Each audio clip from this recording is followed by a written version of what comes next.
So let's switch the more dramatic music on because the old man is gonna tell you a tale from the theater. This is Personal Projects Part 2. Hey everyone, Stephan here.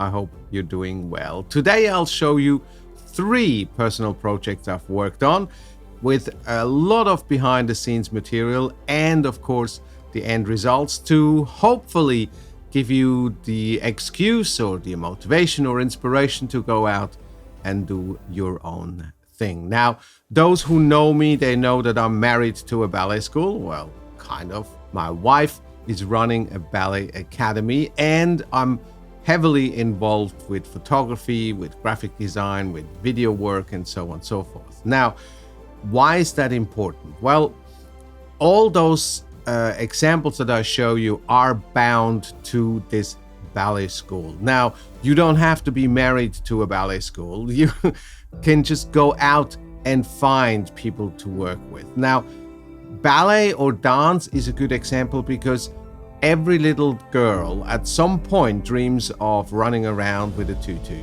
And you find dance schools pretty much everywhere on the planet. So finding partners in crime to create awesome stuff shouldn't be so hard.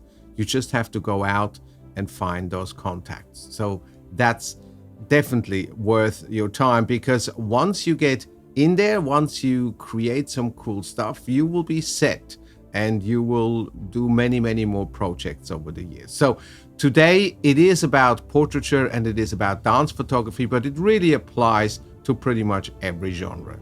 Well, I guess bottom line is go out and do it. Now, I will talk a little bit longer at the beginning. Sorry about that, just to explain what this whole thing is about. But as always, if you watch this on YouTube, you can go into the description and you find all the chapters with the time. So you just click on the time and fast forward or go back and watch something again. Should be quite easy to use the chapters that way. Now, if you have children, especially girls, and you've ever seen or had to watch one of those dance recitals, then you will know exactly what I'm talking about. If you don't have children, you've never seen one of those, good for you, you still have some life to live. Those dance recitals, some call them concerts, end of the year performances, generally are exceptionally boring. To clarify, I think what ballet dancers can do is astounding. It's insane. They are so well trained, so fit, so elegant, so effortless. It's really, really impressive. However, sitting through a 2-hour ballet performance, it's not for me. And assuming that many people who go and see those performances are in a similar situation like I am, well, they will enjoy those 5 minutes when their kid is on stage and doing their magic. Of course, hey, we're human, we're in love. But what are you gonna do for the other 2 hours when your kid is not on stage and you really don't care? Well, it just becomes whatever. Anyway, so I've decided a long time ago, if I'm involved, I have to make it interesting for those people, for those other 2 hours. It has to be more than just a recital. It has to be more than just a performance. It has to be a show.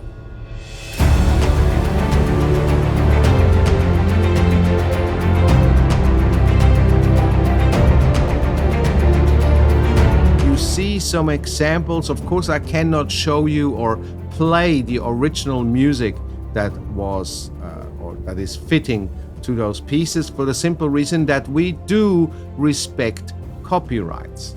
In Australia, and I assume it's the same in other countries, you pay a licensing fee to perform music on stage, and the amount you pay is based on performances that you do and the total expected spectators that you will have for your show. And as we photographers, of course, want other people to respect our copyrights, well, we have to do the same. So the music and the dance that you see right now is not in sync, but I hope you get an idea of the kind of shows that we put on every year. So how does that relate to photography? Well, these dance companies or ballet schools, they need photos as well, either to promote the upcoming performances or just to be interesting throughout the year on their social channels. And you can help them do so. Well, here are 3 things that we've done for the last 3 performances.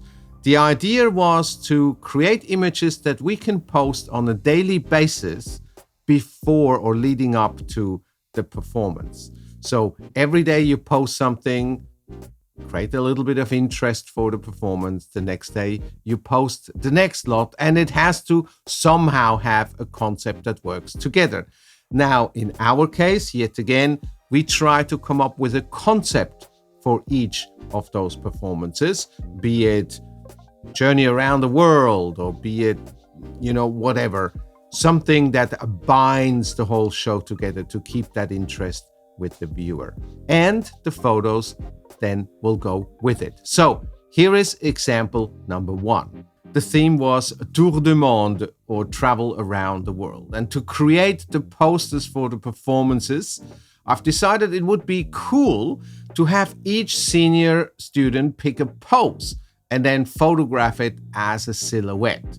And at the end, we place them like travelers around the globe, add a title, and there you go. We had a nice little poster for the event.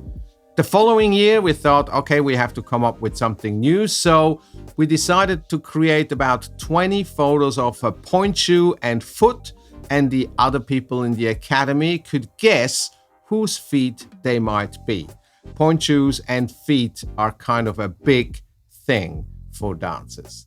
While it was fun, it wasn't quite something that people from outside the academy could actually participate in. For last year's concert, the theme of the show was silver screen, and the idea was born to create movie posters.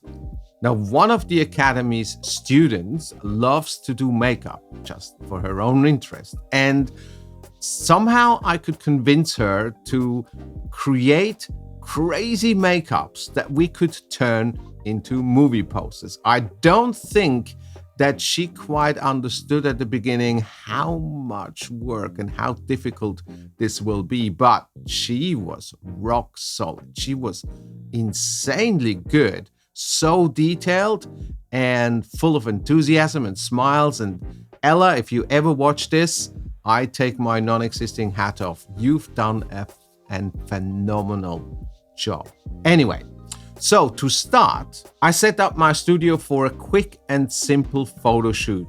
Simple white background, 2 different lights, a larger octa for kind of a softer light, and then a beauty dish for a slightly harder light, a reflector to fill in the shadows. In other words, the goal was not to create art or great flattering portraits, but to create a flat-looking photo of each student without any makeup as a base for our makeup designs. We then printed these and laid them all out, and then started to discuss what we could do.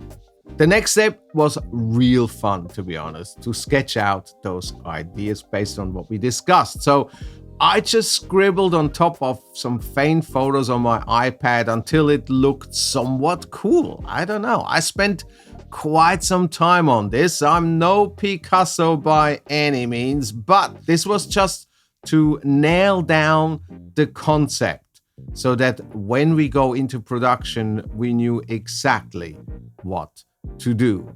I loved this part. So anyway, now it's time to set up the studio for our photo shoot day. As always, I want to create the magic in camera as much as I can. Of course, I love tinkering around in Photoshop afterwards and perfect it, but I set up flags, color gels, different lights, the full Monty in the studio because I want to get it as close as possible in camera.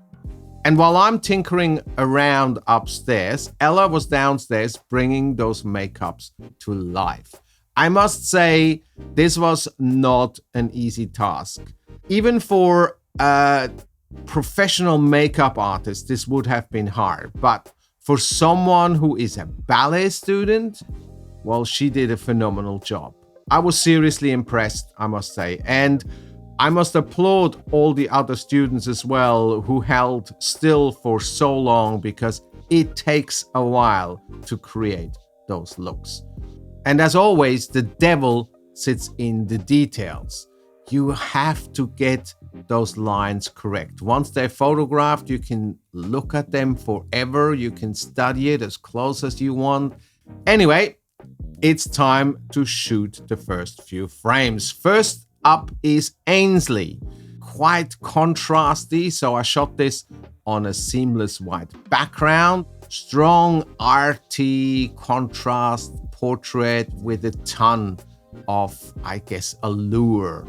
And then next up was Alicia with a real contrast to the first shot, as in an explosion of color.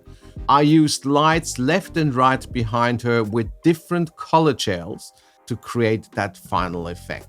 And then we shot Devon. I replaced the color gels to create this cold blue tone to match this, I don't know what to call it, creature creation. To show you just one more, here is Shana with a fiery red background to complement this strong and awesome makeup. And here are a few of the final results.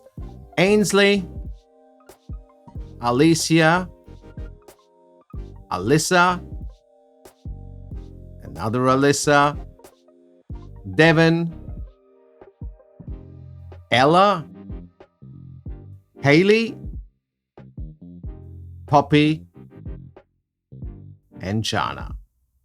But the fun doesn't end there. Now that we had all our photos done, and it was quite a task over several days, now we looked at it, how we want to process those images and how we want to, crop in or just take a detail and create the look for a movie poster. And then post a new photo on Instagram every single day leading up to the concert. That people could look at it, come up with their idea for an imaginary movie, and whatever we thought was the most fitting won some tickets. And then next day we posted the next one. So here are the final results with the graphics and everything.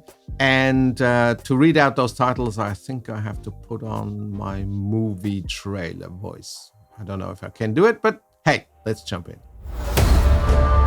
The Wicked Watcher,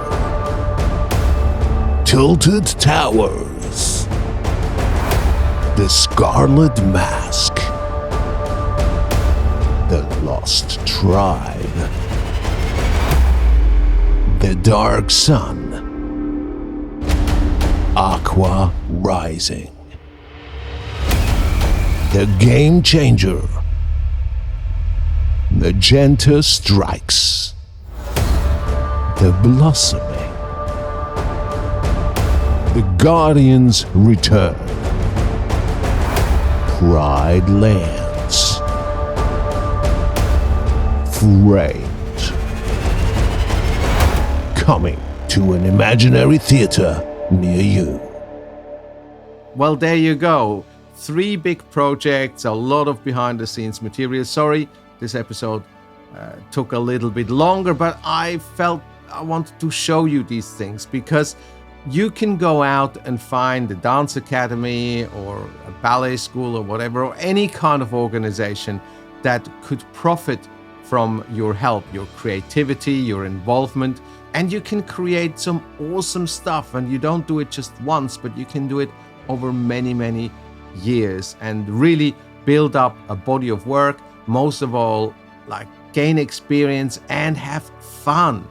It's just great feeling to produce awesome stuff and to work with people who are as excited as you are. Anyway, as always, Thank you very much for watching. I hope to see you next week. Until then, look after yourself, create something, and stay safe.